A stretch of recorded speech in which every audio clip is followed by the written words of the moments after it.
Pernahkah kalian membayangkan kalau sebuah manik-manik kecil dari Pulau Jawa, tepatnya Jawa Timur, bisa ditemukan ribuan kilometer jauhnya dari mulai Mesir sampai ke Korea?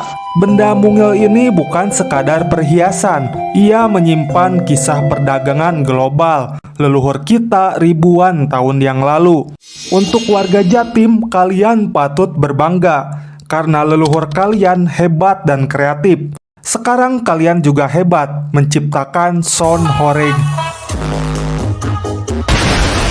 Oke, kembali ke topik. Para arkeolog menamakan manik-manik ini Jatim Beads, sebuah istilah untuk menyebut kelompok peninggalan manik-manik kaca yang diproduksi di Jawa Timur. Para ahli sejarah memperkirakan lokasi pembuatan manik-manik ini ada di sekitar wilayah Jember dan diproduksi dalam rentang waktu abad ke-4 sampai ke-9 Masehi. Manik-manik ini sepertinya menjadi komunitas dagang yang populer pada masa peradaban kuno. Hal ini dibuktikan dengan ditemukannya manik-manik dari Jawa Timur di pelabuhan Bizantium di Mesir, serta di makam-makam bangsawan yang ada di Cina, Jepang, dan Korea. Pertanyaannya, bagaimana bisa manik-manik ini bisa tersebar sejauh itu? Apakah nenek moyang kita terlibat dan berperan dalam jalur perdagangan dunia kuno? Oke, gue jelasin satu-satu. Pertama, kalian pasti pernah mendengar tentang jalur sutra kan?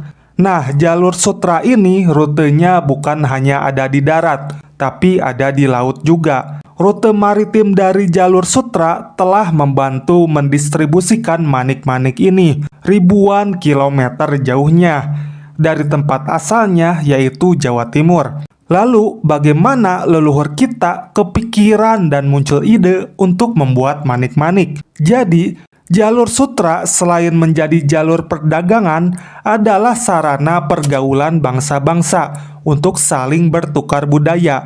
Pedagang dari Timur Tengah dan India tampaknya telah memperkenalkan perhiasan manik-manik di Kepulauan Nusantara, yang kemudian menginspirasi leluhur kita untuk memproduksi manik-maniknya sendiri.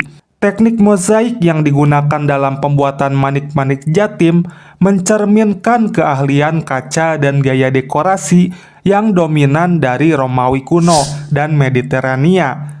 Tradisi ini diadopsi oleh pengrajin Bizantium dan Islam, hingga akhirnya sampai ke Pulau Jawa melalui perdagangan maritim. Berdasarkan penelitian, bahan baku kaca dari manik-manik Jawa Timur diimpor dari Timur Tengah.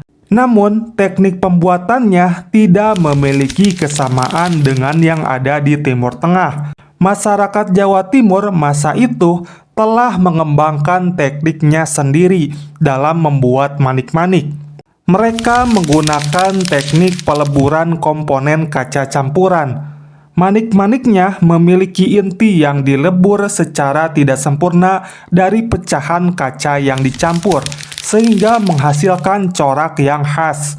Manik-manik dari Jatim umumnya berbentuk bulat atau sedikit lonjong. Diameternya mulai dari 2 cm hingga 6 cm atau lebih. Uniknya, menurut catatan sejarawan Peter Francis Jr.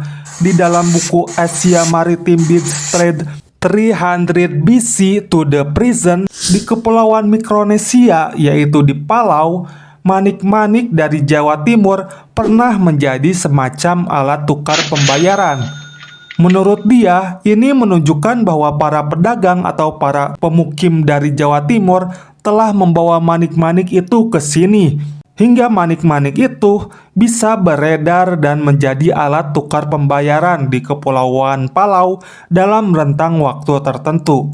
Fenomena ditemukannya manik-manik dari Jawa Timur di berbagai tempat di dunia menjadi bukti bahwa leluhur kita tidak pasif dalam perdagangan global masa itu.